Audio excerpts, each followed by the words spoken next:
Got it. Welcome everybody to this, I believe, 30th version of Leading HR webinar conducted by Regenesis Business School. This campaign in webinars started last year, and so far we've seen more than 10,000 attendees and more than 100 different panelists from various industries, from FMCG to ICT to agriculture and many more. And today we have the pleasure of having the titans and captains of industry in the telecom space. So welcome to you all. I'm going to spend just a short while introducing myself and Regenesis. So my name is Kapil Jagat. I'm the CEO for Regenesis Corporate Education. And a little bit about Regenesis. Regenesis was founded in 1998 by three awesome young shareholders at the time who had very good intentions around Africa and South Africans.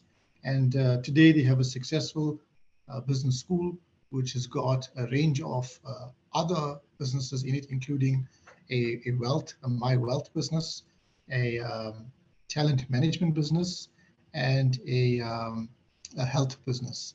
In addition to that, we've got the core, which is education, the business school at the center. We've got the School of Finance. We've got the School of Public Management. We've got the School of Law, which we launched just recently last year, and we are oversubscribed in that space. And it's an absolute blessing to be in that position. We've also got a digital business that does online qualifications, which is head officed in Nigeria. We have a presence in Nigeria. We've dealt with some of the large corporates in Nigeria, as well as in India. We've got a presence and a campus in India. And the business has been largely successful in the recent years. I want to specifically mention the Regenesis factor, the Regenesis difference, which is what we call holistic development. I personally believe that if you had to spend your money in any business school in South Africa, or most business schools, it's money well spent. But with Regenesis, what we believe in is we believe in developing the holistic individual, which is the human being. I think many people can be excellent CEOs, employees, and managers and so forth. But when you develop the human being, you can be the best at being a manager. You can be the best at being a mom, a community member, and even a CEO. So when the human being is developed, and we do that through intellectual intelligence, spiritual intelligence, and spiritual intelligence is not aligned to any religion. It's about having a purpose, the individual having a purpose. When he opens his eyes, or she opens her eyes in the morning, what's their purpose? Financial intelligence, physical intelligence. So all these intelligences are intertwined into our daily teaching and learning methods. Ultimately, we believe in producing the best human being. So that's a little bit about Regenesis. Without further ado, I'm going to ask each one of you to briefly introduce yourself. And I'm going to go in the order in which I see your faces in front of me. And the first person I have is Juba Mashaba. Please go ahead and introduce yourself. Hi, Kapil, and hi to everyone on the webinar. My name is Juba Mashaba. I'm the Chief HR Officer at SALC.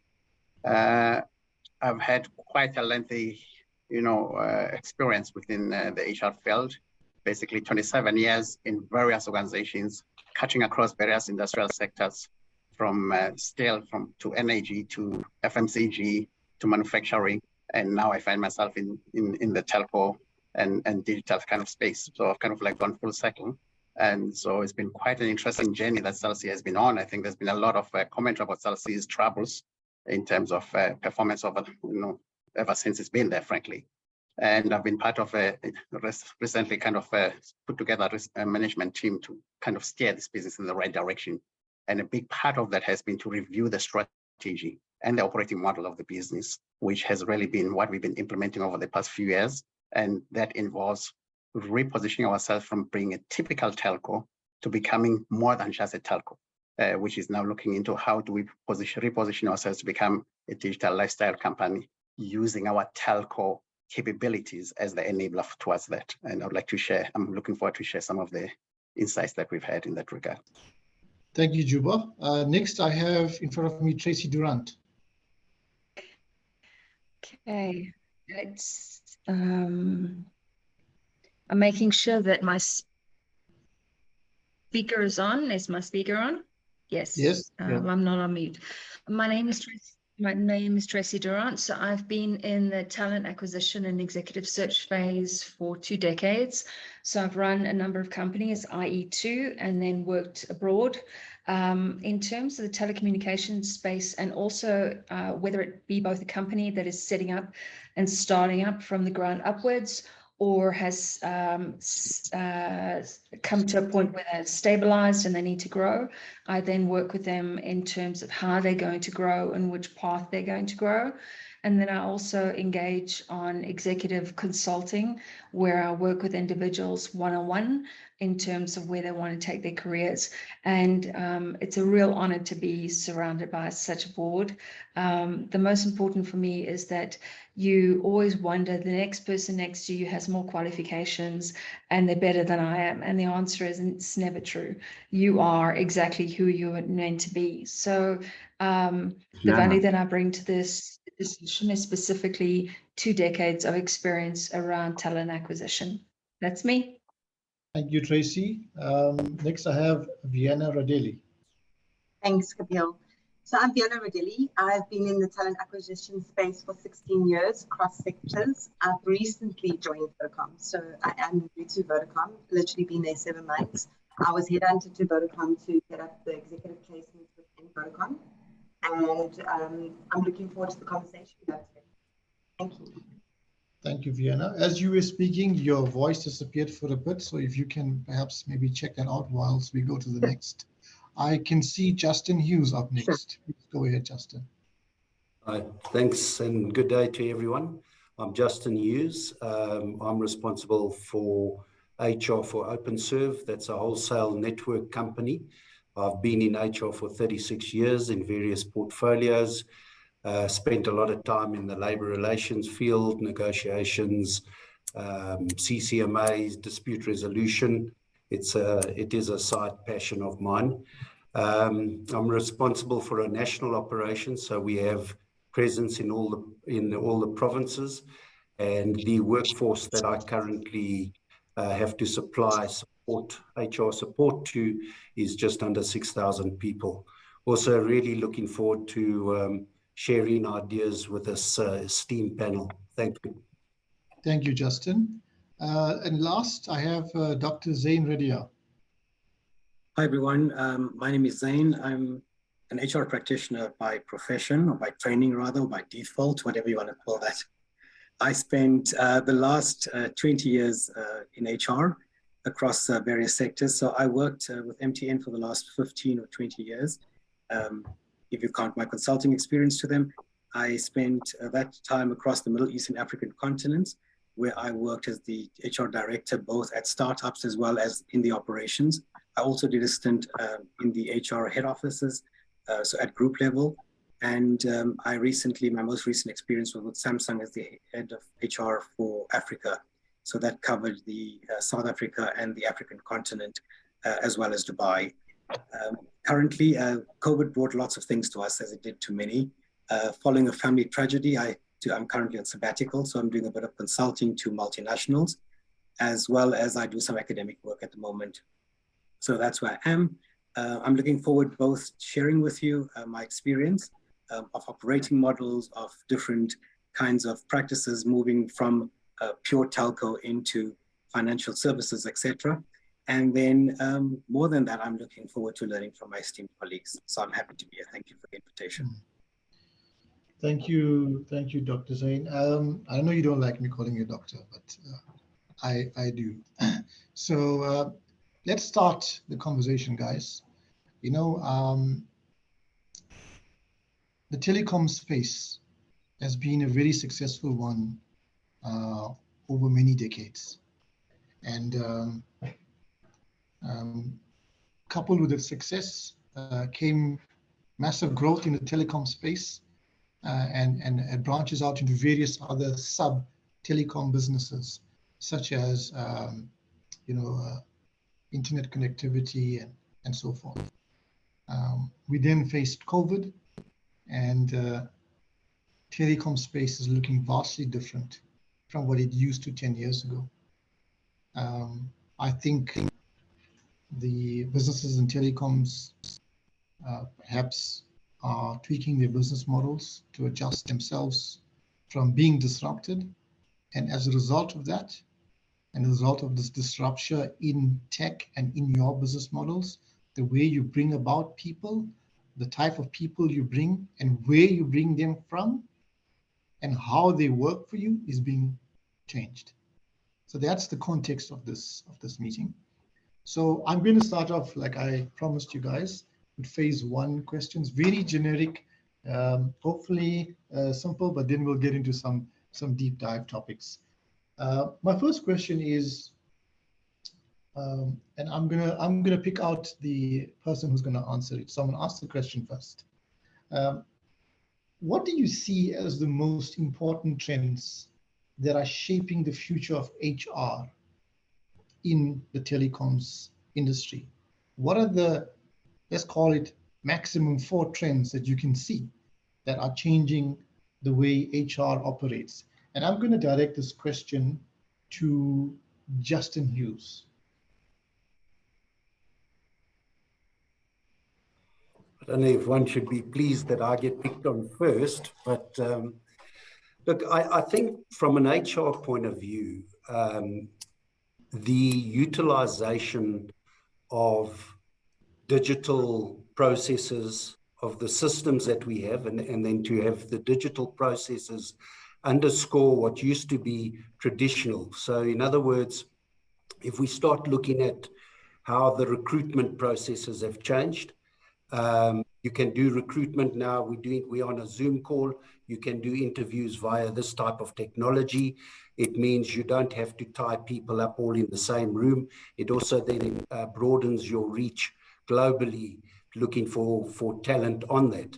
Then if we move into the talent space, you can have real-time data lying on your succession planning, on your talent model, so that should you need to urgently put someone into some form of leadership position, that all that data is updated constantly, and it's live data. Then we could move from there to the training and development side, which in the past people would go to a particular school or go to, in our case, we've got training centers, and then they would be sitting there for maybe a couple of days being taught a particular skill or taught on a particular topic.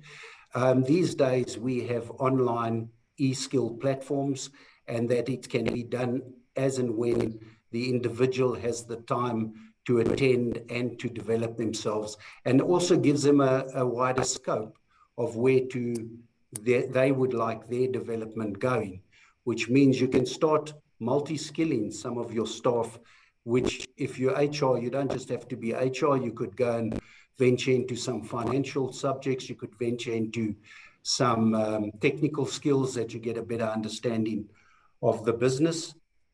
And then I suppose just the general, well, I suppose performance management is also another area, certainly from a technology point of view, that you can have your self-assessment, move it through to your promoter to have an assessment, which can be moved through to a committee that can confirm these type of things. And then the mundane stuff such as leave, sick leave tracking, etc., also assists that. So I'd see that the trends are where you're utilizing the technology now to take what some of my team refer to as the kitchen work, to take that out of the slog, and that HR becomes really a case of being able to unlock the potential of the human resource.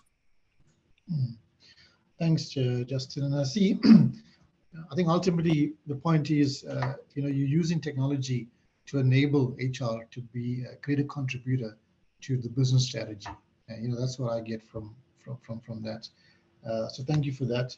My next question, and I'm going to direct this to Tracy, is around the skill set an HR professional needs to have in this new phase.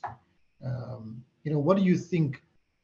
We've got a traditional set of skills, and we're going to need some future skills. As an HR professional, what do you think those skills are, and what advice do you have for would-be and aspirational HR professionals?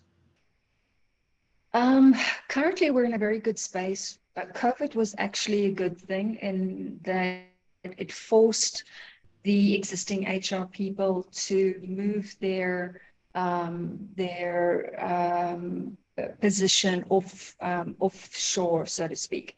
So they were part of the management team that had to figure out, how can I practically move my team? How do I do performance reviews? So they actually ran into, well, practically I can't do a performance review on a Friday, or can I?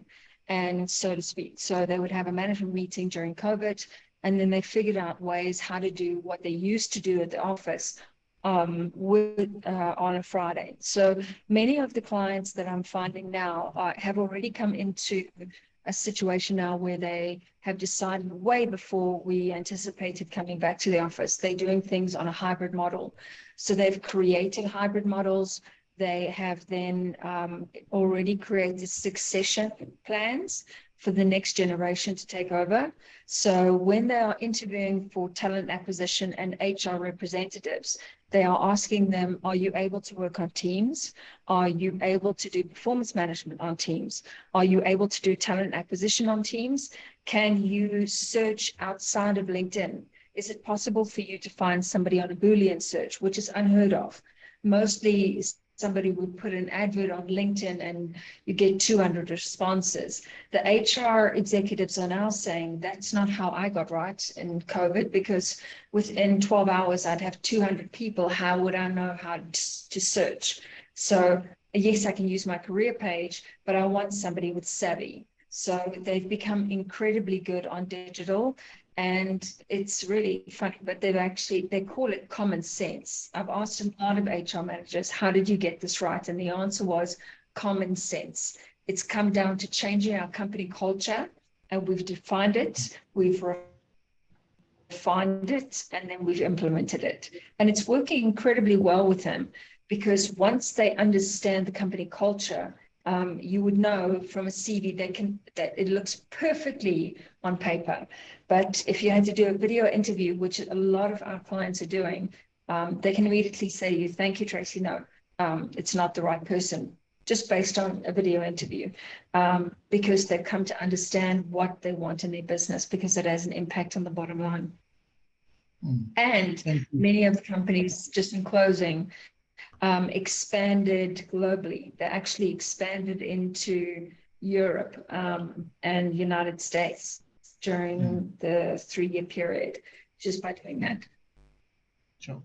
Thanks for that, Tracy. And I think the expansion also speaks to perhaps shifts in various business models. And generally, your business model dictates the type of people you're going to bring on. And I want to pose this next question to Vienna. What factors in your space, particularly your space, Vienna, influences the way you bring on people based on your business model? Great. Thanks, Gil. Can you hear me? Is it clear now? Yeah, we can hear you now. Okay. So when we bring on new people, look, we've got a very rigorous process within Vodacom. It's quite lengthy and it is quite detailed in terms of how we structure our process in terms of onboarding new individuals or interviewing new individuals or sourcing new individuals. We're looking for top talent. Literally, we are looking for the diamonds in the mine. So when we go to market, we often look at the competitor insights and we look at what talent is out there in the market, and then we obviously compare and assess who we wanted to interview and who we wanted to bring through. When we interview, we have a rigorous process in terms of we have assessments, we have a thorough interview case study process where we take candidates through various case studies, various assessments before we even interview the individuals. So it is rigorous, but however, it also allows us to identify top talent, especially on executive level. that I recruit on. So when we're looking for top talent, we're looking for a significant amount of executives, and we find that the talent at the moment is scarce. So to find those individuals isn't as achievable as what it is for the lower end of the bands. So we have to really go into the market and find that talent, and especially we're on a female drive at the moment. So I have to go in the market and search for female executives, and there are so many that are at executive level, and there is growing. So how do we accelerate other aspects in telecom? Sorry, Vienna, I can't hear what you are saying now. I think your mic's gone a little bit softer. Can you hear me now? Yes, now I can. You just repeat the last 15 seconds. Okay. So basically, when we go to the market, there is a scarcity of skills. So we're all hunting from the same talent. So it's how do we grow female talent within the telecom space is a question that I put out to Regenesis. You know, how do you guys accelerate your processes in terms of MBA graduates that are completing their MBA? How do we accelerate them into leadership positions? Leadership skills are definitely lagging, especially in that area. Yeah, look, I think that's a good point. It's interesting, firstly, that you guys you said you are looking for top talent, right? And the reality of the world is not everyone is the best at everything, right? Yeah. And that's a small portion. And this is a comment. It's not for any particular question. So a small portion of the world is the best at everything and the best at what they do. Most of the world isn't. And that's a sad reality of this capitalist way of business, is that you're looking for the top talent, but the guy who's not the top talent but can do the job is perhaps the guy who's inconvenienced. And it's the reason why we have third world countries. Just a comment. But yes, coming to your question on Regenesis and how we can support you guys. Look, let's call it, we're a production house, right? And we produce graduates. And we try, in all business schools, not just Regenesis, try and produce the best graduates possible. And they try and inculcate the best practices, the best case studies, the best exposure in all the postgrad and perhaps even a large degree, the undergrad classes. And you know, what can we do differently to make sure that we have more top talent rather than less top talent and take the average guy into the top talent area? Is partnerships with businesses like Vodacom, like Cell C, OpenServe, and so forth. Is when you tell us and you work with us closely, say, listen, this is the type of personality we're looking for. This is the type of skills we're looking for. This is the type of thinking we're looking for. Then guess what? We are academic experts. We are actually a house of intellectuals. We've got hundreds of doctors and graduates who have multiple qualifications who can spend time working closely with you to understand what industry needs. So then we don't just produce graduates independently of a business like a Vodacom. We produce graduates aligned to what Vodacom needs and perhaps what the telecoms industry needs. So I guess the point I'm making is work together. When we work together, we can produce magic, right? My next question is to Juba. And this is particularly around processes and historical processes in HR. And now technology has come and disrupted those processes. And you know, can you maybe talk us about how you have had to adapt your working lifestyle and your skill sets to this new way of doing work in HR? And HR is all about process, right? And the process is the key tenet in HR. So maybe some comments from you, Juba Mashaba, on that. Thanks, Kapil. So I think technology is changing everybody's life. Everything that we do, not just in the workplace, not just in HR, everywhere you look, technology is there upon us. And one of the big challenges that as an HR function you find is that HR people by their nature tend to be the kind of people that basically follow rules and procedures, right? That's our history. That's where we come from. Because in the hiring process and in the talent management process, we've always kind of like developed HR along those lines. That there's a policy for this, there's a process for this, and we stick to that and we manage that. What we're now finding ourselves is in a situation where the world has changed quite dramatically and is continuing to change. And that change requires a lot of flexibility and a lot of changes as you go along. You will not necessarily treat one situation the same as the other, but at the same time, you need to be consistent in how you deal with things so that you don't create disparities and inconsistencies, which then create other, unintended outcomes. I think that is the biggest challenge. So part of the challenge is I've told my team and said, we're in a different world. So you don't have to lose what you've always done and forget about it in terms of the policies and procedures. So we still need our policies and procedures, but we need to review those procedures to make sure that they're flexible enough to cater for the current environment. We also need to be able to be flexible in terms of how we apply them. And part of that, a big part of that has to do with our leadership. Because as we all know, that ultimately the people who own the people are the line managers, right? HR is there to facilitate. And so what we did when we implemented our new kind of strategy in SALC, I impressed on the CEO that we need to take the entire leadership team through an assessment, quite an intensive assessment process. And we took the entire executive team through that. But the brief to the assessors was, here's our new strategy. This is what we're trying to achieve. So understand that and please factor that into your assessment, because what we want to find out is in the current crop of leadership that we have, what are some of the things, characteristics or capabilities or mindsets or attitudes, behaviors, whatever it may be, that is going to work against us achieving this. And out of that, a number of things came out. One of them was, even though we're in a telco environment where we would expect that the bulk of the leadership should be technologically savvy, it came out that they were not necessarily, most of them. The IT guys were, but when you start going broader across the rest of the business, not necessarily. The second thing that came out was that there was very little appreciation and understanding of technology and particularly AI in terms of what its impact can be positively or negatively. And there was an apprehension in certain quarters around people not wanting to change the way they've always done things because people are comfortable in how they've always done things.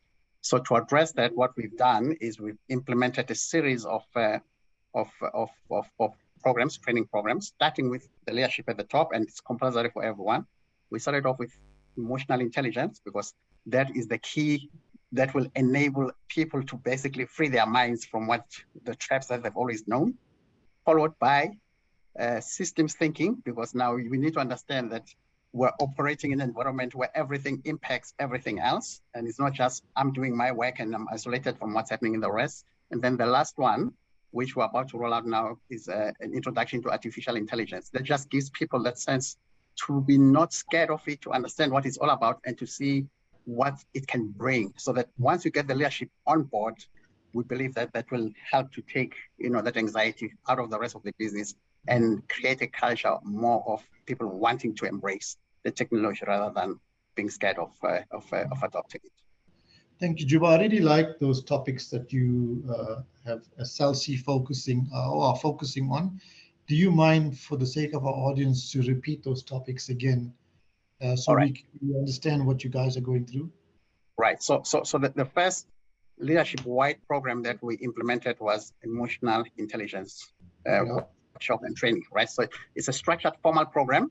It takes 8 weeks to complete, and with different modules, and you write kind of like an assessment after each module, and your participation level is part of the evaluation. So basically, how you're interacting with colleagues who are on the same program is quite important, that we are not just learning, but we're also engaging with other colleagues, because the sharing of experiences and whatever is part of the whole kind of makeup of the program. And then you write a formal exam at the end, and you have to pass, 80% minimum for you to actually then accredit it. If you haven't passed at 80%, you have to repeat it, and it's compulsory. So that's the first one. The second one is systems thinking that we're about to launch now, which is then again designed to get everybody to understand that whilst we're operating different parts of the business, there's one strategy that we're all executing, and everything that we're doing is linked towards the execution of the strategy. And we need to understand how whatever we're doing in our respective areas impacts on that, either positively or negatively, on the achievement of that overall strategy. And then the last one is an introduction to artificial intelligence. So AI, basically making everybody aware with what is AI. Let's get there. what are these attributes? What can it bring to the business? Why is it important that we have it and embrace it? And how is it going to help us? What are the things that we should be wary of? And so forth, just to get everybody to be comfortable with it. And then obviously, once we've gone through those, and this cuts across whether in HR, or in procurement, whatever you are, everybody's going to go through those.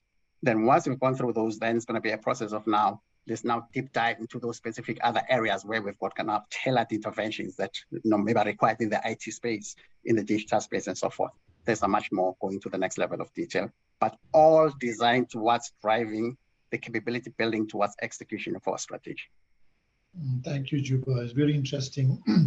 And for our viewers out there, Regenesis has spent a lot of time investing in modules and subjects around emotional intelligence, which is part of our holistic development, systems thinking, and we are almost positioning ourselves as a leader thought leader in AI.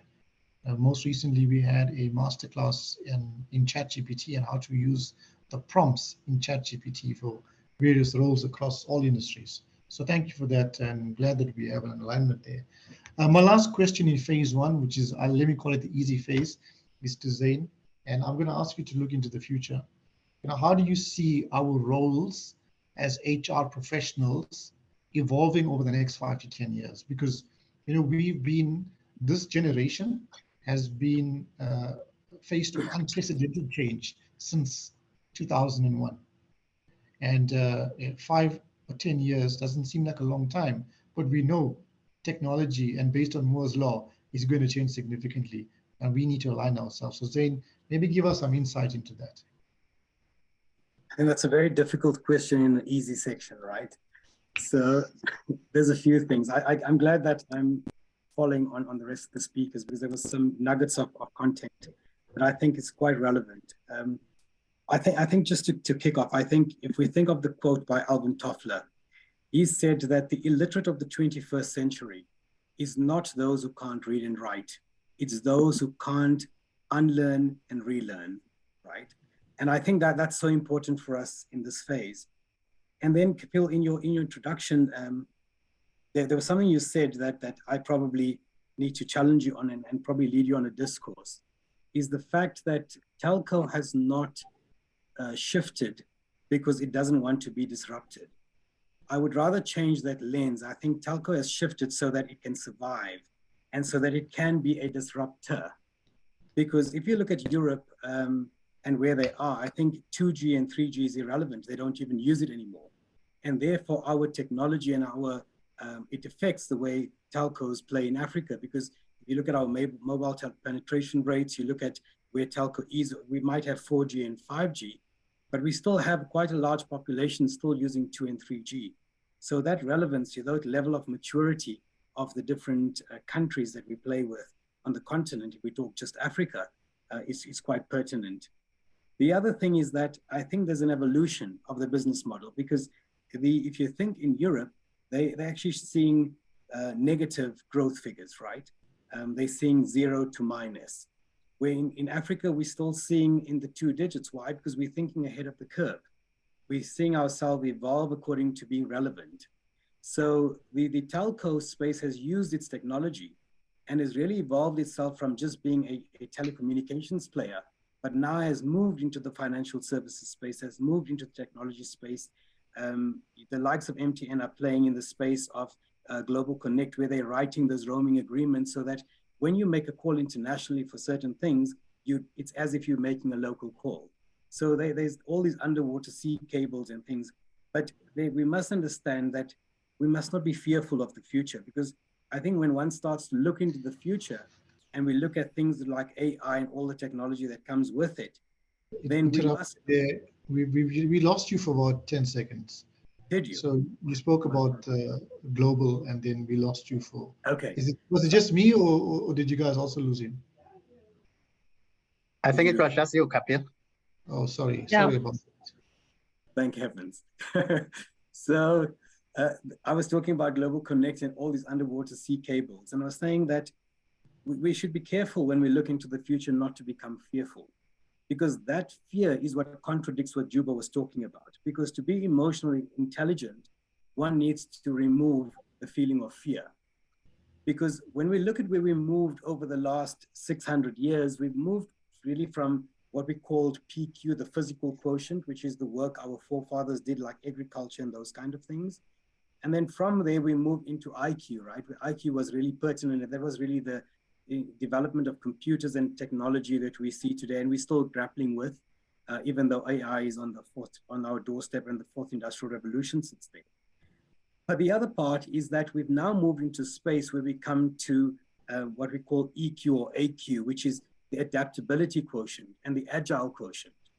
And, you know, when we look at our brain and we look at how our brain works and we look at our psychology, then we understand that we have probably about 5 brain waves as they measure them. You know, they're called gamma, theta, alpha, and beta. But if I talk to you just quickly about alpha and beta, then that's the 2 where we need to be focusing.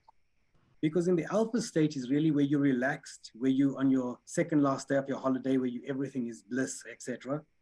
And then the beta range is the way we often focus in, is that where we almost under stress. You know the word deadline? That's a beta wave, right? It almost blocks you and stops you from where you're being able to think.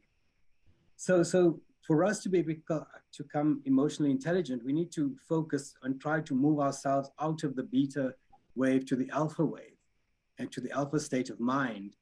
And for us to look into the future and to be able to relearn and unlearn and do those kind of things, we need to almost do something that's reprogramming, because we talk about thing about relearn and unlearn, but we really don't understand what it means. Because our minds have almost like 60,000 thoughts per day, all simultaneously. So we are moving between the space of the conscious and the subconscious mind so often. And therefore, when we are in the beta state, we have a lack of creativity and there's a lack of innovation there because we are in a state of fear. Now, we must understand that when we're working within our African continent with all its inhibitions, with all its limitations, we want to look into the future. We want to engage the AI technology. We want to be more emotionally intelligent. But at the same time, we must understand that our reality is different levels of maturity. And therefore, we're moving at different stages simultaneously. So for me, when I look into the future, I see different things. I see us, one, moving the way we work in terms of being more creative. I see there's a change in leadership in the way we lead things because people are clones of their leaders. So if we want to evolve the business, then we need to evolve the way we think and create that capacity in where we're sitting. I think we must start moving from the state of where we want things to be stable to where we want to be adaptable. And I call this that we need really a human software upgrade. We need to change the way we think. We need to get into the space of where we, on an adventure, you know, when you read comic books as a child, you're in that space of where your mind is able to drift, and that's where you want to be. Because I think AI has the ability to mimic human predictability, if we want to call it that. But the reality is that it still requires that emotional quotient for us to be able to do different things. And I think that's where the future is going. So the business models are evolving as to how can you play in different spaces and move away from traditional business models. That's the one part. Then on the leadership and on the personal side, I think we're moving on a space where we need to move into a space of agile optimism, as I call it, right? We need to move away from where we're adverse to change, which is a state that we always get into, and move into that space where we're more free, where we feel that we more in that alpha state of mind, where we're more adaptable, where we know how to learn, unlearn, and relearn. We get into that space where we're able to recover, because when you're in the beta state, you are triggered all the time. And a typical example of somebody who's triggered all the time, if we're going into different people, you just have to look at Donald Trump. He's constantly triggered, right? And in there's very much no creativity in the way things move or shift. So we have some of those examples in our own leadership of the country, but we're not going to get there because I don't want to be assassinated. So I'm not going to go there. But I'm going to leave you there to pick up the conversation. Zane, can I ask a question though? Because when Ukraine reached out to Elon Musk and said, could they use the satellites for telecoms? Meta has the same effect. They've got satellites available for telcos, so you can use that for the Wi-Fi. That is something that is obviously available already. I don't know the legalities around it, but I know that it's around the globe that you can utilize various satellites owned by various entities to work with individuals. So with Africa, there's a lot of digital companies that want to expand and they want to use satellites as opposed to GSM. So I don't know if it's a huge issue, or if it's an issue of property rights, or if it's an issue of if you close it down, then you're going to close down MTN, Cell C, Vodacom, whatnot. But there's so many satellites. Even Elon bashed into one satellite of Meta and apologized. And because there's so many out there, don't you think that that would be an option for us to just bring down the cost? Absolutely. For the average person. And I think, we also hung up on the POPIA Act, which is this Personal Protection of Privacy Act. Yeah. But there's so many things that we consent to on a daily basis that we don't actually know we consented to. And I think it all comes back down to intent, right? What is the intention of the organization with which you want to use that data for? And whether you want to use or misuse that data. And I think that's where the brand strength comes in, as to how people are subscribed to a brand and what your brand stands for. But you make a very valid point, because South Africa is currently seeing this energy crisis thing, where it affects our base stations because we're still, powered by electricity, we're powered by generators, and then you can't find backups, etc. Now, that's not a crisis when you move outside of Africa, because the rest of Africa, outside of South Africa, has never worked without electricity before. So they started from a point of zero electricity. So they've already gone past that challenge. However, what you talk to so aptly about Elon Musk is that that's where we want to be, because at the moment, to make any connection, you have to go from your mobile phone to a data center or to a base station and then reroute to the other person. With the satellite, you're going straight to the satellite. There's no electricity connection, and you're straight down to the other point. Because when we had the Iran crisis, we had the government close down all the networks, and Elon allowed people free access to his satellite, and that's how Iranians kept communication. So it's definitely there. It's definitely an option that we need to explore for the future. But of course, there's all the infrastructure that goes with that, and there's the change that goes with that, because I think people have to have this trust. We already struggle with the fact that we have to put things in the cloud. So ChatGPT-4, for example, can do lots of great things, but you can't use it as a business, because I led a global governance forum in Dubai last week where I was the moderator. And we discussed this quite at length, where you cannot just load your company documents into ChatGPT or into one of the AI tools, because all this is hosted in the cloud.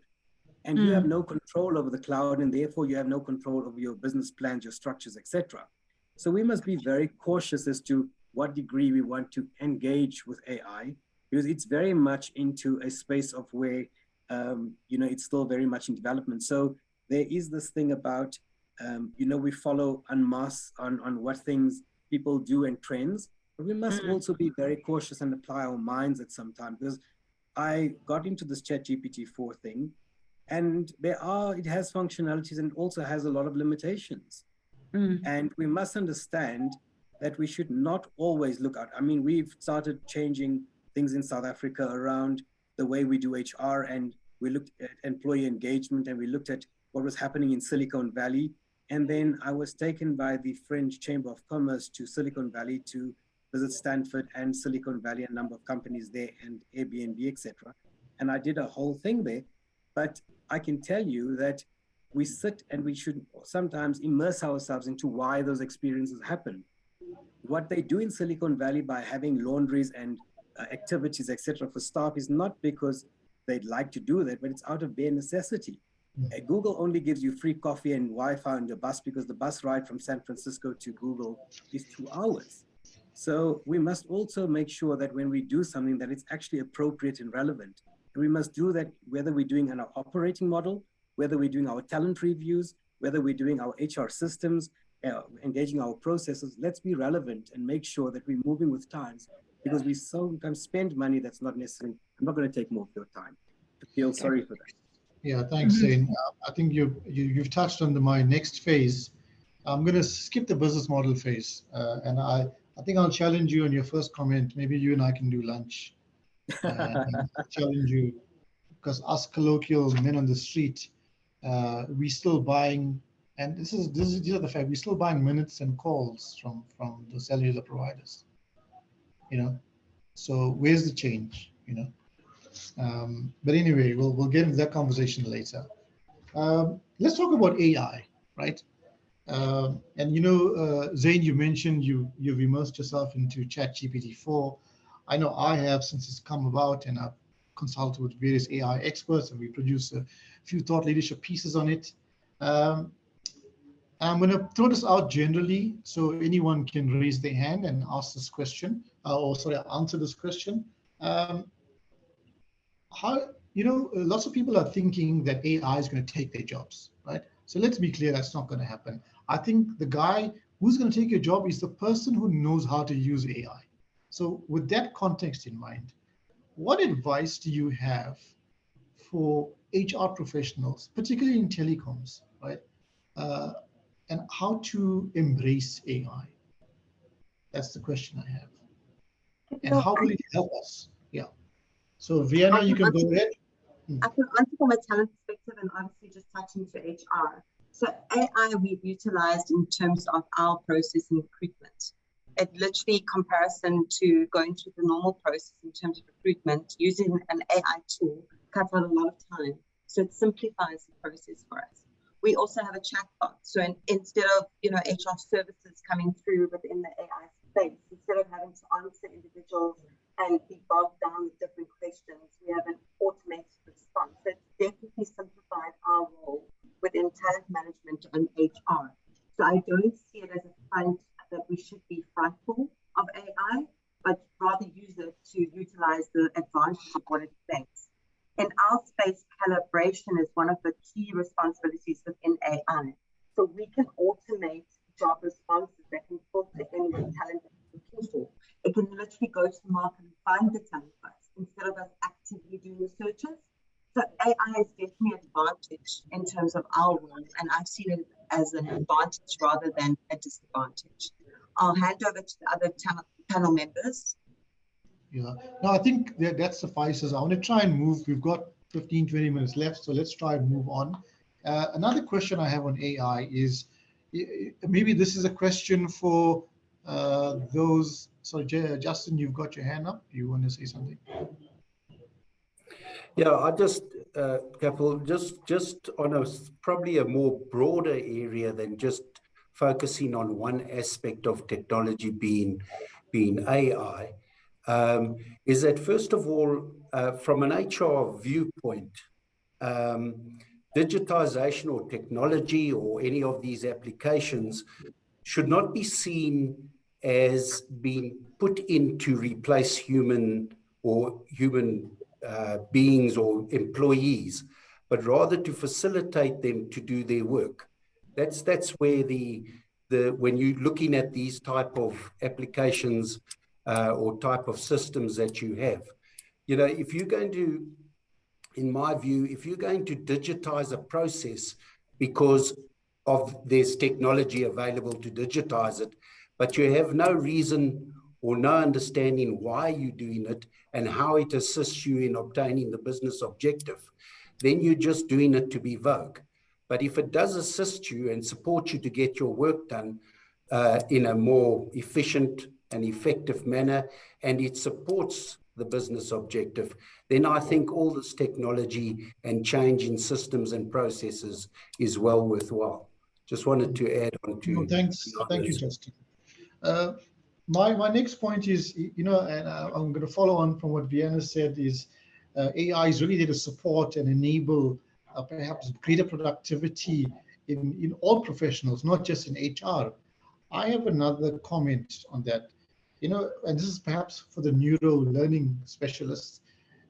When we learn, we have formative learning, and these formative years lay the foundation for our abilities and our creativities and so forth.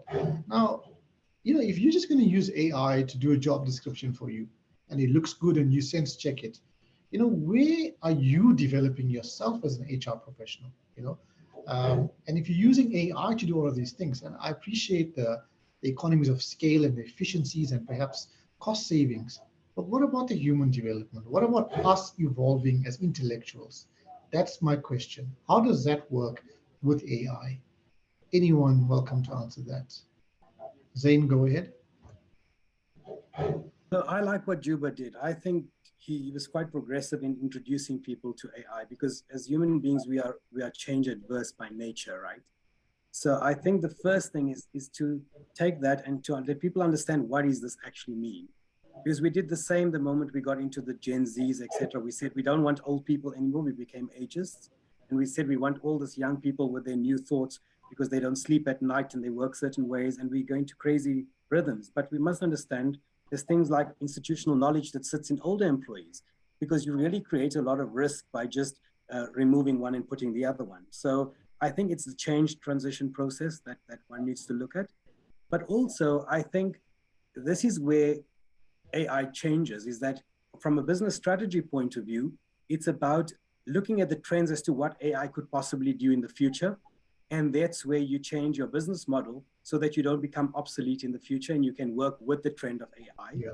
When it comes into HR practice, it's not about being fearful, because if an AI can write the job description for me and I sense check it, well, great, because that means I can actually do more of my work into the business partnering space, into that AQ and EQ space, which allows me to become more present to the business, which allows me to unlock creativity, which unlocks innovation. And that's where you use AI. So you want to replace the mundane. You want AI to assist you to take away from the transactional stuff. So I did the back office transformation across the 22 countries for MTN. And we used technology to limit a lot of things, but we didn't really get rid of jobs. What we did was reskill and upskill and change roles, because people will then understand that growth is not necessarily vertical. It can be lateral, right? And you can change, and people just want to feel that they're involved. And so this gives you a lot of space in terms of where you really have a pyramid of organizational structures and people don't have growth. So AI does release those people from doing certain things so they can get involved in things that they love. They can have more time spending time with their families. They can get into that 4-day work week. So there's all those kind of things. I want to give my colleagues a chance as well. Thanks. Thank you for that, Zain. Juba, you can go ahead. You're on mute, Juba. It should be the catchphrase of online collaboration worldwide. You're on mute. Yeah. Thanks. I echo what Zain has been saying, and I fully agree with him. What I've been telling my team, because I mean these conversations do come up. So what's going to happen is this technology going to come in now. I used to do this. Now this is going to be done by this technology. So what's going to happen to me?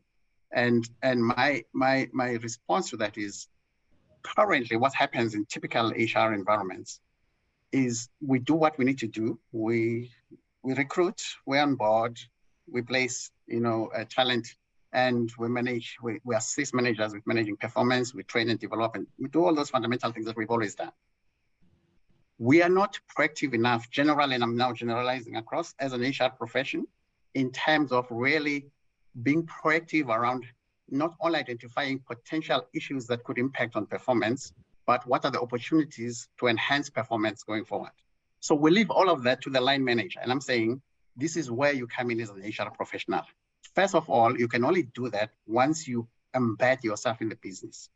So once all the mundane stuff has been taken away by the AI, you need to go and embed yourself in the business that we are supporting, know it intimately, be part of the team, because that way you are then fresh eyes to support the line manager to identify potential risks in terms of performance and opportunities to enhance performance, and bring in the necessary interventions, whether it's people deployment, whether it's multi-skilling, whether it's shifting people around.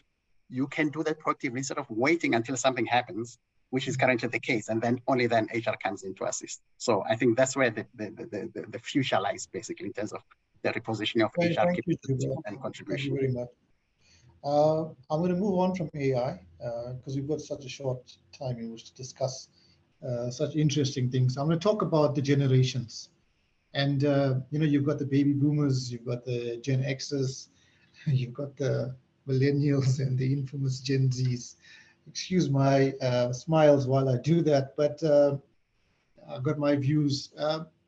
You know, I think the least percentage of the workforce today is baby boomers, and for obvious reasons. And there's a certain quality and trait that they brought into the business, right? And they are now rapidly exiting the workforce. You're finding that in the private and public sectors, and perhaps in certain areas you can feel it. My question to any one of you who's willing to answer is, what can we as a business do to make sure we retain that quality that the baby boomers inherently always had? Anyone? Tracy? Certain companies have certain rules. You have to retire by 60 or 65. That's the rule. I know of a company where they had somebody who could handle a payroll of 200,000 staff, and she was 65, so they brought her in as a contractor. I think that's where HR stops being HR. They just manage stuff. HR people don't care about HR. They don't care about people. It's the one place you don't go to actually solve your problem, because they're so busy onboarding people and recruiting people and moving people around, that they don't see the high flyers. And I think something if you can do during performance hiring, and I say that really, HR managers need to be performance reviewed themselves, because they need to actually see if there's high flyers, if there's really baby boomers brought in work ethic. Some of them they've got people that will literally walk on glass for them to stay at the organization. They've done phenomenal things. So when you see that their time is coming towards them needing to retire, have a discussion 18 months or 2 years before they leave and find out what it is. I met a lady who, she's so powerful on the telephone with the doctor's practice that I sent a message complimenting the doctors, because I found out that they were going to let her go. And I said, please, out of everybody, the only reason I come to your practice is because of this individual. And I met her recently and she said, no, they kept me on. It's amazing. When it comes to baby boomers, they do two things. They create solidity because they were always on time at 6 a.m. or whatever their time is. And they do skills transfer. They make sure that the young ones around them stand at a certain standard. And I think when it comes to skills transfer, get them to do the skills transfer. If you're not going to keep them on, give skills transfer, but give them the dignity that they're bringing. That's the one thing. There's a lot of them that are waiting to die. I kid you not, and they give nothing to the company. Those are not the baby boomers I'm referring to. I'm referring to the ones who love the company, love what they're doing, and just want to keep doing it. That's my 2 cents worth. Thank you, Tracy. Leading on from this, we're speaking about the baby boomers, but let's talk about the younger generations. And for those, just by the way, Regenesis allows its employees to work up to whatever age they want to. Oh, awesome.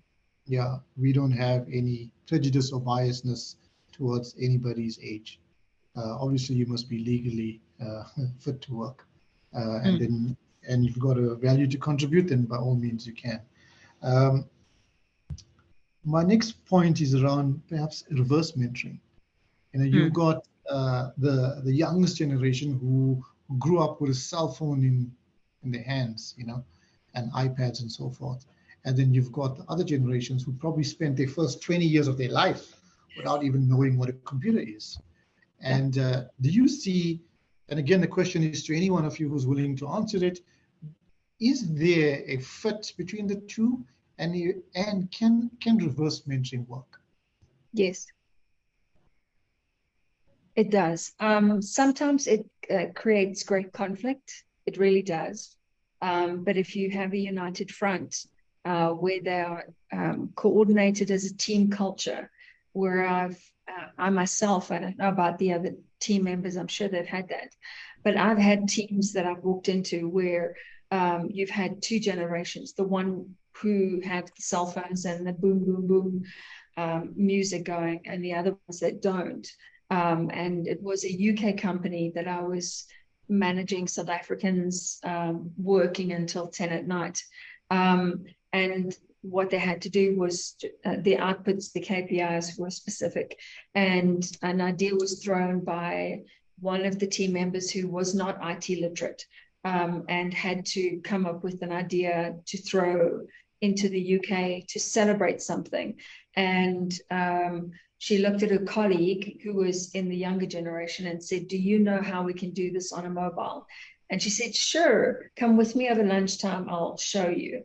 And in half an hour, she showed her how to create because they were handling critical care, how to create a video in half an hour. And that was an idea of how, if you're managing a team, irrelevant of where they are in the X and Y generation, came together and they put it together and sent it through to the UK for the care team. And it was an amazing video. And it had all of the sound effects. But what impacted me the most was that the individual comes from nothing, doesn't understand technology. She didn't take offense. She put up her hand, said, I don't know how to do this. Her colleague said, oh, don't worry, I can do this. Let me show you how to do this. And they came together. That comes together about the company culture. And that's not something that HR does. That's something that leadership instills, where they say, talk together. So I don't know how anybody else feels within the team, but there's a saying that is said, which says the fish stinks from the head. If you can't, if you don't encourage people to engage with each other and not make each other feel stupid, and that was the link with that team, is what's not to make people feel stupid. With some generations, it's different. If you're not digital, they would laugh at me, for instance. If I couldn't get something right, they go, oh, it's okay, Tracy, we'll get your laptop, give it to us, we'll sort it out, and you can just press send, and it'll look like you know IT, which is really funny. So, but it's possible. That reminds me of a quote by Albert Einstein. He said, if you judge a fish by its ability to climb a tree, it will live the rest of its life thinking it's stupid. Right? Yeah, we know fish don't climb trees. Okay, guys, my next question is around balancing the organization's need for profitability, stability, and the need for predictability to a large degree, and the balance between that and innovation and agility, right? Most of you guys are responsible for an income statement. That income statement needs to have revenue, it needs to have a bottom line, and that's how we get paid our salaries. But does that mean that we must exploit the customer with outdated products and services forever in the day? And how do we bring agility and innovation into our business via our people and not via some consulting company that's going to get paid millions to tell us how we should be doing our business? So anyone who wants to take that one, go ahead, Juba. I see your hands up. So on that one, I mean, I think there's usually this kind of people draw a correlation between use of technology being a cost kind of having a cost impact versus innovation and agility. I tend to question that. Definitely technology does enhance things, but you can be innovative and you can be agile without necessarily bringing in the technology factor. So our approach, and I can talk for my business because we don't have huge budgets that we can play around with. So everything is tight. So when we talk innovation and agility, it's around the kind of processes and the area of responsibility that you have. How can you do things differently in a smarter way, in a more innovative way, in a much more agile way? And how do we make that part of the culture such that we now get into a situation where we're saying we're all in this team together, and this is part of the systems thinking kind of stuff coming in together with emotional intelligence, that we're going to hold one another, we're going to support one another because we're in this boat together, right? So that's the first thing. We're in it together, we're all going to support one another. But on the other side, we're going to hold each other accountable. So if I need to carry out a particular task and my conclusion of the task is dependent on input from a colleague, and the colleague is sloppy or not coming back to me, I have a responsibility to go towards that colleague and say, I need this. This is why I need it. And with you now delaying, providing this to me, the entire team is going to suffer because we're not getting this. So it's something, it's baby steps. We're not there yet, but it's what we're trying to drive that, because one of the things that we found in our culture was that people would not confront a situation where there was no collaboration or not enough collaboration, not enough support. They would talk about in the corridors and not confront the issue. And we're saying, confront the issue, because that's the only way of it. But don't confront it in an aggressive, negative way. You confront it in a constructive, positive way to say, we've all agreed, this is what we're about, this is what we're going to achieve. I need this, and this is why I need it. Can we agree? And if you're struggling, can you tell me and how I can assist you to actually make it happen, such that we can move forward. And the more we do that, I think I'm beginning to get this sense of collaboration now beginning to improve. And that to me is our view of what agility, innovation, and collaboration basically means. It's the technology is just going to take that to the next level, but it's really about the interpersonal relationships that we're building, amongst our people. Thanks, Juba. I see your hand, Justin. I just want to move on to the next topic so I cover as much phases as possible. And perhaps you might want to go on to the next one. I'm talking post-pandemic now, and leading on from you, Juba, innovation, creativity, collaboration has led us to what we're doing right now: online collaboration, online meetings, online interviews, online everything, online one-on-ones, online performance reviews. And this is my view. My view is the building that you live in, but the building that you work in has got institutional memory. Somebody mentioned it earlier. I think Zain mentioned the older people having institutional memory, or was it somebody else? I don't know. When you work and collaborate and do everything online, yes, I accept there are benefits, but surely you're losing the very substance of why corporations were successful, and that's the culture, and that's interaction. We are social beings, right? So how do we take this what do we do in this post-pandemic area?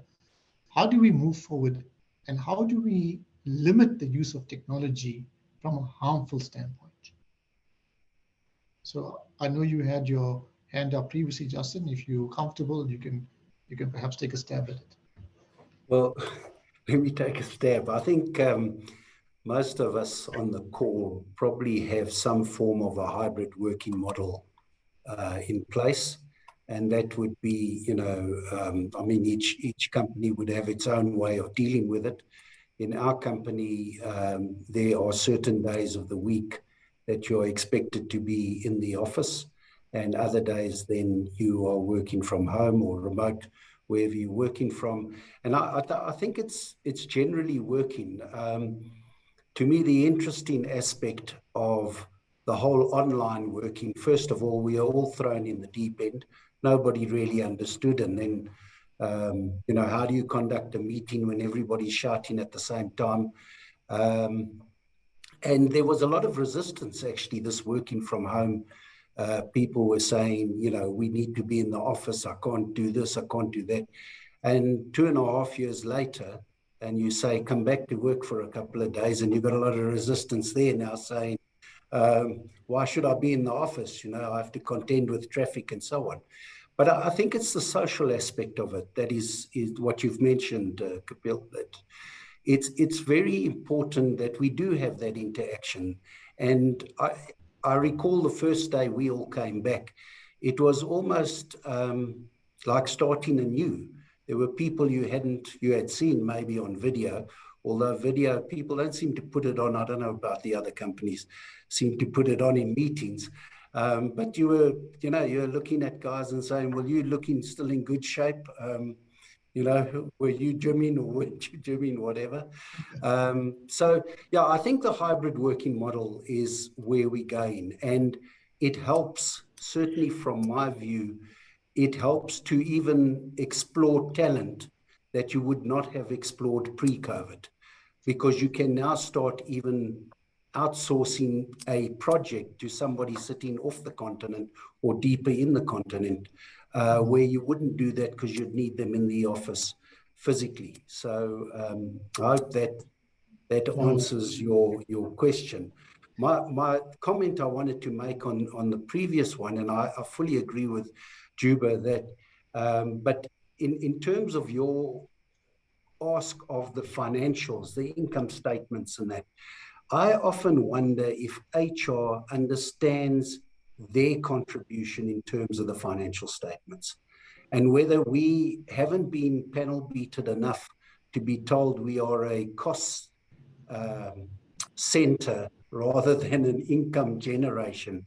But the end of the day, whatever HR does do ends up being in the income statement, because if people are not working, if they're not effective, if our systems, our processes are delaying conflict situations, etc., there's an impact on that bottom line.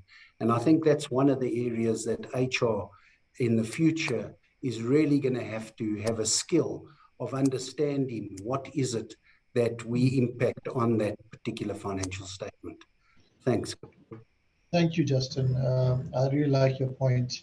I just, and I think we all have a consensus on hybrid working models. But if you walk in the corridors of many companies, you'll hear the employees saying, "You know what? I wish they'd just make us work from home." That's the reality. And I'm sure you guys have heard this. But we as leaders are pushing this hybrid. So I mean, how do we get staff, particularly in HR, right? And how do we get HR to support this hybrid? And for staff to understand there is an essential part of work is coming to the office. Because, like I said, we agree, but go down the passage here next to the water cooler, the guys are like, you know what, I'm more productive at home. And you know what, I can do this and I can do that. And that's what the employees want. They don't want hybrid. Go ahead. I don't think you can, sorry, I've jumped in, but I don't think you can hug your neighbor if you only at home. So it plays a role. Sure. Thanks. You can go ahead, Zain. For me, Kapil, there's just two indicators that one needs to be able to look at. The one is your productivity ratios.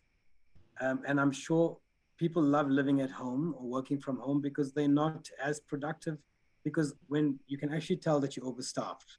So I'm quite an operational person, right? So I understand these ratios quite deeply, and I know to manage work that comes through and how much time people take. So when you do those productivity ratios, which is the work consultants do from KPMG, etc., they have a whole matrix on how they do it.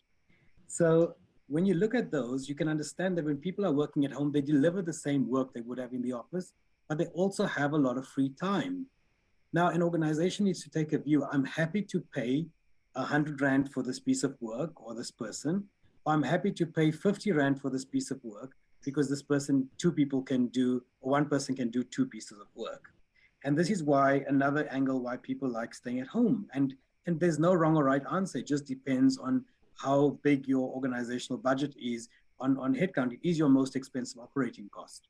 So it just depends the lens through which you look at it. But the reality is, I mean, I went to the butcher the other day, and while I was paying, I said to the lady, "Your computer's pressing X's." And she said to me, "Yes, it's to keep my computer alive so that they think I'm working."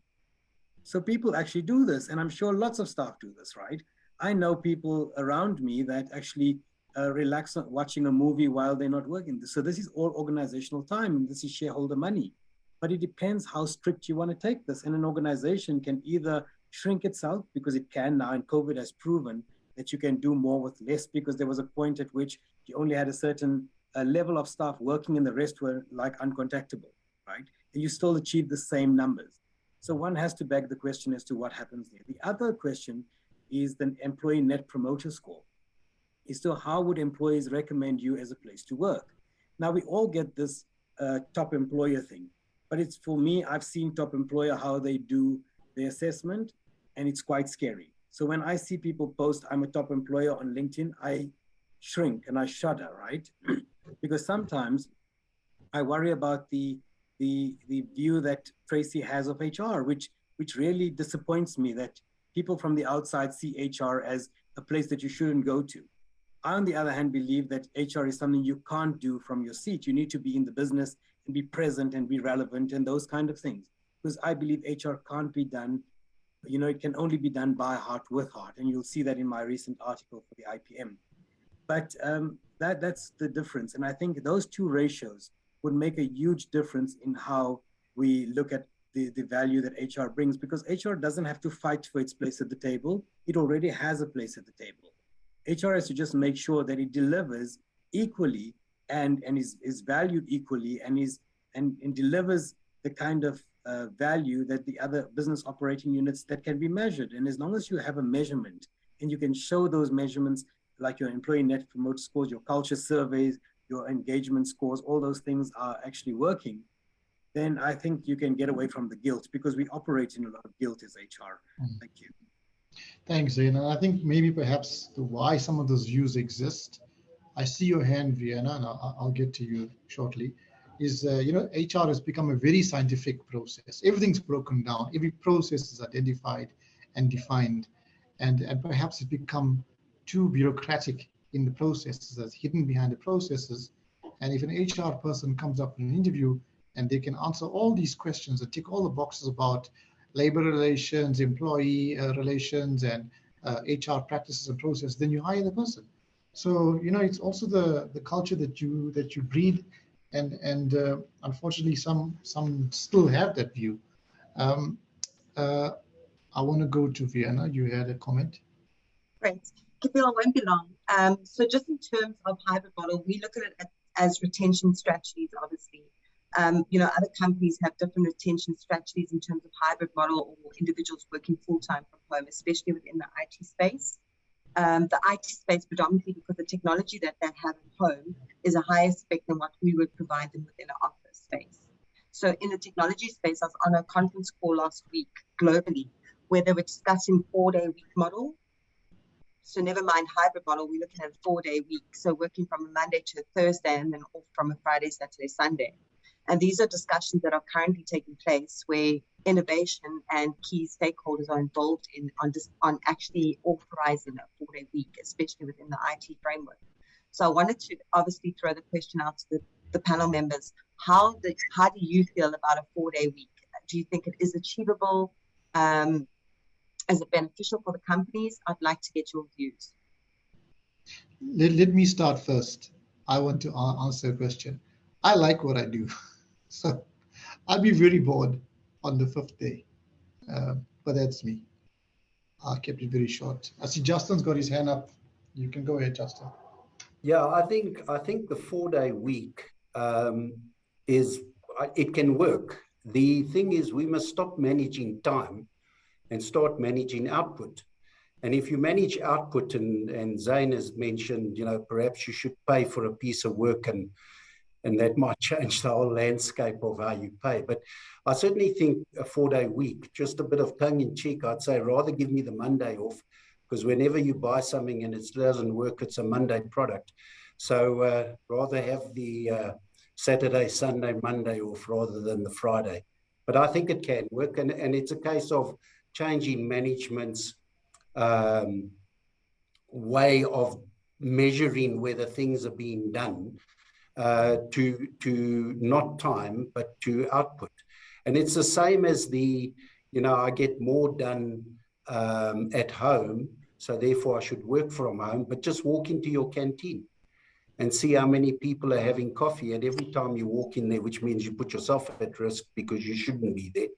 But when you walk in there, it's the same guy sitting having coffee. So I don't necessarily buy that you might work longer hours because you're busy cleaning the pool rather than sitting at your PC. But I do think a 4-day work week can work if you manage output rather than time. Thanks, Justin. I think the other point is it needs to be aligned to the customer as well. You know, I would be very unimpressed if I phone a company on, let's assume we don't do Mondays anymore, and they can't answer because they're all still on the weekend. So, you know, it's, this gig economy is becoming very real, and we need to refocus our internal abilities towards the customer. And I must say, my own personal experience so far in recent times with, you know, general businesses that I deal with, or as an end consumer, have been far from best. And it seems to be the prevailing culture in these, let's call it consumer-facing businesses that I have experienced. Zain? You spot on, I think. And I think it's not so much of whether it's a 4-day week or the 3-day or 2-day week. It's about a combination of what all three of you, Justin, Viana, and Kapil, is saying, is that it's about delivering a piece of work. So there is the customer experience element to make sure that your brand is maintained and that piece of work is delivered, because they ultimately bring the value to the shareholder. And then, of course, I think it's, for me, this 4-day week is just an outcry of us being unresponsive over the years to being able to meet the psychological needs of employees and to meet that emotional quotient, to say that I need time to care for my family. I need to reduce my stress levels. So I think that whether you tell somebody you can have the entire week off, just make sure that we can trust you to deliver that and you can be available for when you need to do that. I think people will do that. And it doesn't really matter whether you come in, whether that you take 1 day or 5 days off during that week. It really doesn't matter. It's about being available for the customer, being available for your manager. Most importantly, we mustn't forget that we do work in an organization and it's not a democracy. You must be available for your colleagues if they require input. Because I mean, I know an organization that tried the whole hybrid model, but and said you can work anywhere in the world, but we're working on different time zones. And people then said, oh, I can't be available on this time because I'm in a different time zone. No. What is the base organization and what is the time zone which you need to be available for? So there must be certain boundaries. The human psychology needs these boundaries.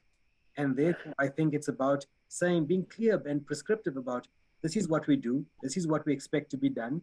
And it's when leaders are not clear about their output and their strategy and what they're trying to achieve and about what value they want to bring to the shareholders that you have this ambiguity. The others is just, you don't have to even worry about it. So I think you can work 1 day, 3 days a week if you want to. I do insist that sometimes that people should gather because we are social beings by nature. So you need to bring people together.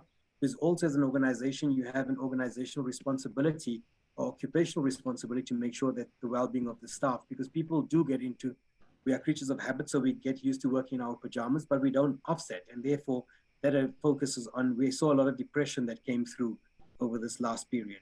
So when I worked for the Koreans at Samsung, last year, February, we were 100% back at work, whether you liked it or not. And if you were working online, your camera goes on.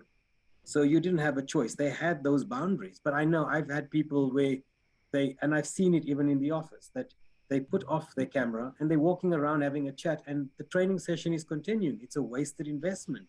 We have to be responsible in the work that, but that's my 2 cents. Thank you, Zain. Very, very relevant points there. Guys, I want to end with this last question, and it's about the youth.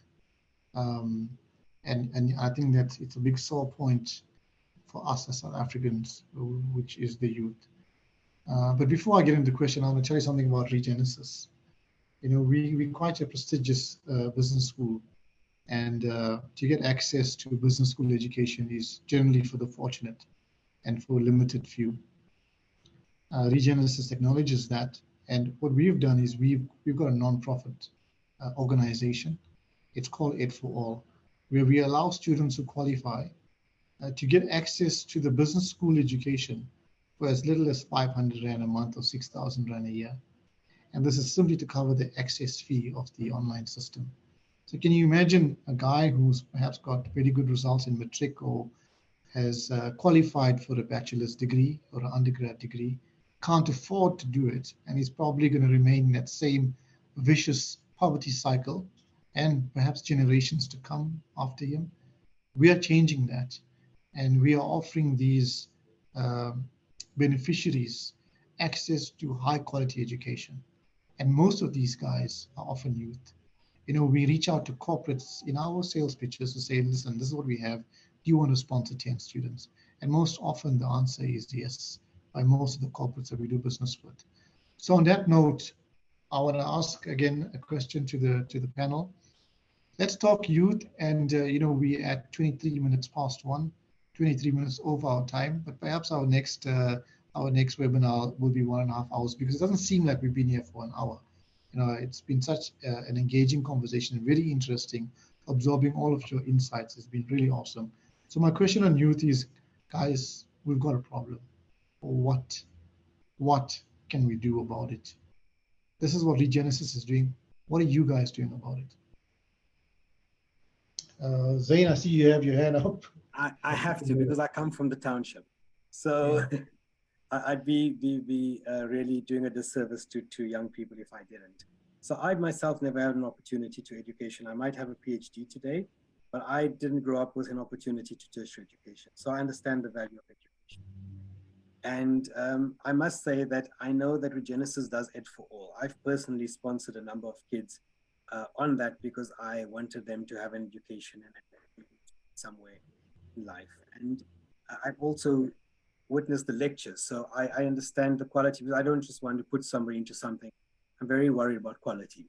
I don't believe that you give something to somebody just because it's second class, right? You should always give something that you would want to enjoy. And so I checked out the program. So one is that we should try and not look outside for the youth development. It starts with each one of us, and it costs 500 Rand a month. And that's a worthy investment to see that child walk across the stage. I know what it felt like when I did for the very first time as an adult. So that's the first thing. The other part is about understanding the frame of reference in your organizations where young people come from. Now, I worked as an HR director both in South Africa and abroad, and this is where I appeal to my colleagues in the HR space. I understand that we have a BE quota. I understand that we have, but we've 20 years into democracy now, right? We have underprivileged children across color spectrums, and therefore when we close our eyes, youth are youth. And this is very important for me. It's very, very close to my heart. One of the two things we need to do is, I worked with a young lady on a project that I did a global project for MTN recently. And I had a young woman from Soweto who never been to Sandton in her life. And she's on one of these global graduate programs.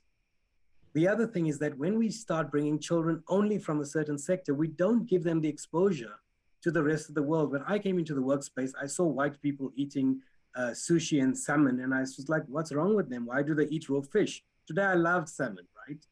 But it's about that exposure of making sure that children cross-pollinate, that they understand each other, that they have exposure to each other, because this is how they grow. They need to understand, what is it your world like, and so when they come into the workplace, like me, they're not shocked. They don't have to try and navigate themselves independently. We must create those spaces for young people to be able to gather, where young people can experience each other, where young people can share experiences, where a young Afrikaans white girl from Pretoria who's so scared of a black person can be taken into a township and saying it's okay. And a black child from the township going into Sandton and say, this is also your world. And that's where we need to go beyond just providing education, because for me, that is life education. And that is so much more valuable than just education that you get in the classroom. So I've insisted when I worked on the last project at MTN that all the graduates join my project, even as observers, and I gave them some work to do because I felt that they had to have a view outside of just making photocopies, right? Because that development is, we bring people into our organizations and they start doing menial tasks, and we don't actually exploit the potential that young people have. So I appeal to you, my colleagues who are in these corporates, to please do that. Thank you. Thanks for that, Zain. Really appreciate those comments. Anybody else want to? I see Juba, you got your hand up. Please go. Yeah, thanks. I concur, Zain, with exactly what you've said. I mean, we've got an initiative that we call See Youth in SLC that we've initiated, which is aiming to achieve exactly what you're talking about. So we bring youth from all sorts of walks of life, and we've got partners, some of, corporates that are out there. We provide this avenue for them to say, come and join us and partner with us. and let's see how we can collectively, because I think part of the issue here is that every corporate tries to do stuff on its own. And when we all do our small little things, it's got no impact. But once we start kind of coming up with something that can bring the power of the corporate world together with a common focus around what it is, then you start having the impact. When it comes to graduates, again, just touching on that, like most other corporates, we do have a graduate program. And when I joined the company, I found that it was run like typical graduate programs. Every department says we need 3 graduates, those 4 graduates, put them together, they spend time, they go to, So I then looked at this and said, shucks, how many of these guys actually at the end of their program do we hire? And that to me was a telling point, because we hired very few of them. And that told me one thing, that we're not putting the right kind of emphasis and focus on their development. So the approach that we've now adopted is that first of all, we're going to do a proper job in terms of selecting those graduates to make sure that we're actually selecting them for real jobs and opportunities that exist in the business. And so they're part of our skills planning kind of process. And when they complete, they get into a job and they start working. And so by and large, the intention is to keep all of them. We've been trying to do that for the past 2 years. We've kept most of them. We've lost a couple, but those that we have lost, we've lost them to other organizations where they've actually got a better deal. And we said, we're not going to stand in their way. We don't want to tie them down to us. Where they can get a better deal and it's more relevant for them for their development, we're going to allow that to happen. So that's the kind of approach that we've adopted, and I think it's working very well so far. Thank you, Juba. That's really glad to hear that you guys are also doing a lot of work in this space. When I think about youth, I think about youth in South Africa. I think about Mark Twain's quote on travel. And, he said, travel is fatal to prejudice and bigotry and narrow-mindedness. And many of our people need it solely on these accounts, because broad, wholesome, and charitable views on men and things cannot be acquired by vegetating in one little corner of the earth all of one's lifetime. And I think about the youth because they are stifled in a corner and they simply can't get out. And some of them just need a hand extended to them to enable this this potential of the globe, and it's a reality, but it's a wicked problem that we can't solve overnight. But it's a problem that collectively, as corporates and organizations, we can tackle together, and we must. Colleagues, it's been a fantastic session with you guys. I'll see Vienna's got a hand up. Before I end, I'll allow you. Sorry, Kapil, thank you. I just wanted to ask if you can pass on the details of Juba. Juba, I think we can partner. We've got a few corporates that we're currently running some programs. I've actually got the youth center out today, and they've actually been WhatsApping me while I've been in this meeting to give me updates on going to various schools and participating. We've got a lot of corporates involved with us that are doing the funding with ourselves, and we would appreciate extra help. So let's connect off from this conversation, and we can obviously take it further to help the youth. Excellent. It's great to see collaboration coming out of this this webinar, and I hope there's many more to come like that. Guys, it's been an absolute honor hosting you guys. Very different perspectives, very intellectual, and I thoroughly enjoyed my time with all of you guys. On this note, I am going to extend an invite to each one of you to have lunch with me, and I'll be reaching out with you via email or SMS or something. As long as you're paying for the lunch, that's okay. I never say there's no such thing as a free lunch. But I tell you what, today there is. The lunch is on me, and I'm going to invite each one of you. Please do accept. But other than that, guys, absolutely amazing conversation, and I hope we can meet again soon. All the best, guys. So much. Thank you. Thanks very much. Thank you. Bye. Thank you. Thanks, Kapil. Bye. Bye.